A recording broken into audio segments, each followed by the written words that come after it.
So yeah, so lately where we've been at, it's been about mid minus 20s to minus 30s out here in the valley.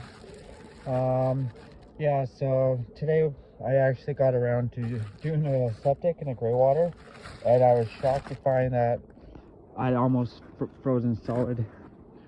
So yeah, it's kind of a mess, and yes, this is really super gross, but at the same time, it's got to be done, so to speak. So I already did the sewage, so now let's do the gray water.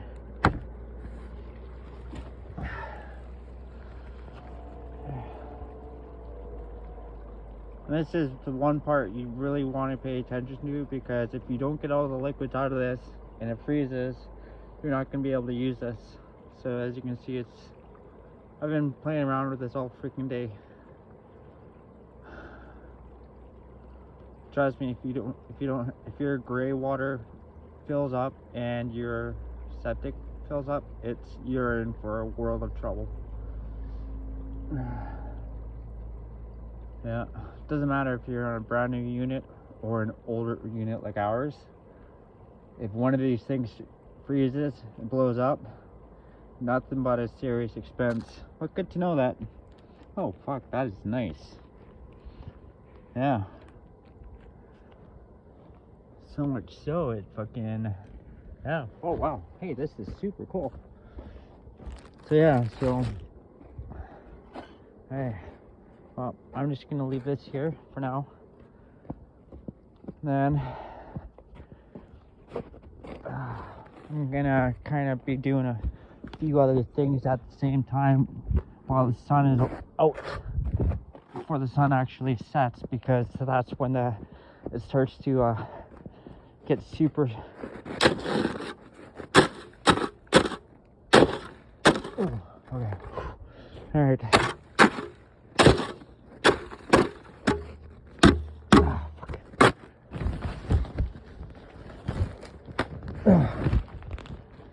Okay. All right. Well, this is just gonna have to wait, because I got my 3 propane tanks here. Yeah. Yeah. What had happened was,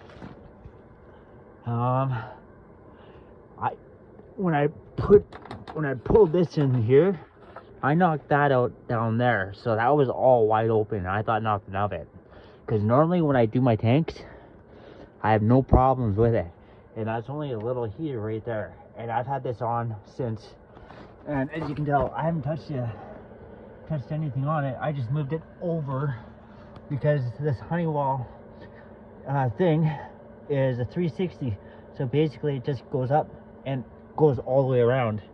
And as you can tell,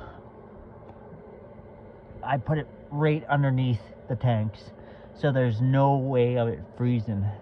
And you guys may say, well, it's not safe to have something running underneath, but at the same time, it's actually keeping the floors warmer upstairs. And if you guys didn't know by now, we have a litter of puppies that we cannot have frozen. That's just mean and cruel.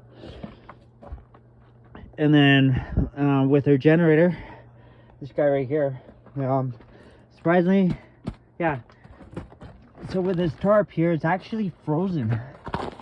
Wow, that's pretty fucking good. All the way around. See?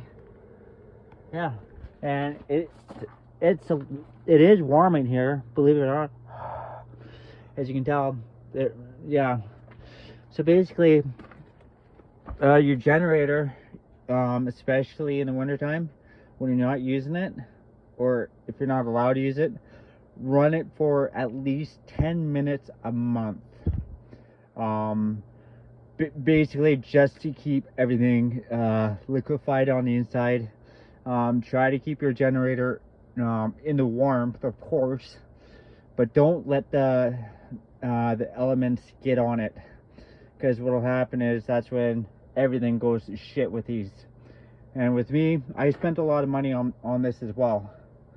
And yeah, again, it was just one of the smarter choices I got off Marketplace. And again, I didn't pay very much money for this. I think it was like $800, I think. And the guy just needed money. Yeah, so you can find a lot of cool things off Marketplace, but just be careful. This is one of those things that you're gonna need to pay attention with.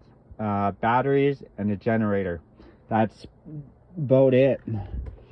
So yeah, so I ran this thing for a while back, and then they said no, you can't be doing that. I was like, okay, all right.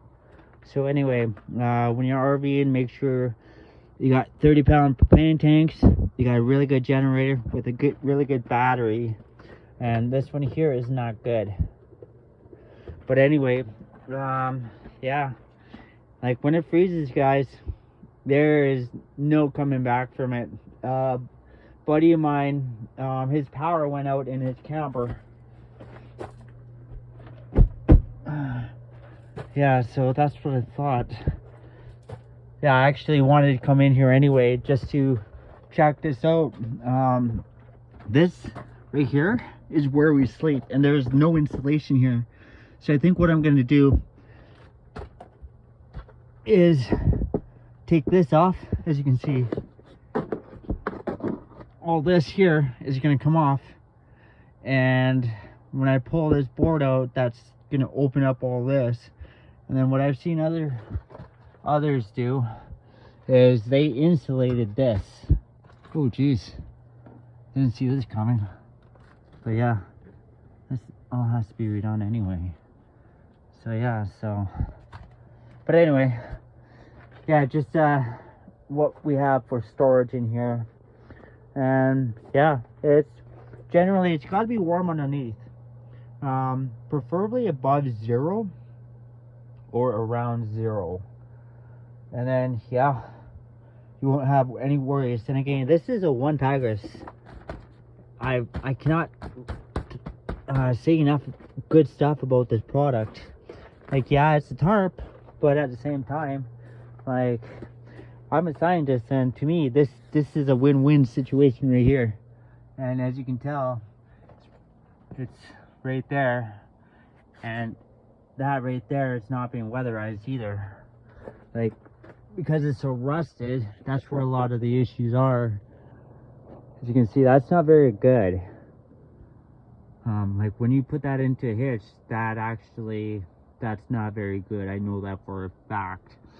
But since I have this whole area covered, it's safe. I don't have to worry about any more of this stuff.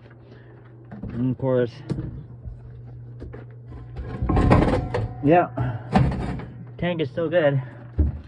But what I want to do this spring is I want to put my solar charge system right here, and then just have my tank from here disconnect from there and just bump it out here, because even when it's parked in the summertime, this whole area is still going to be covered.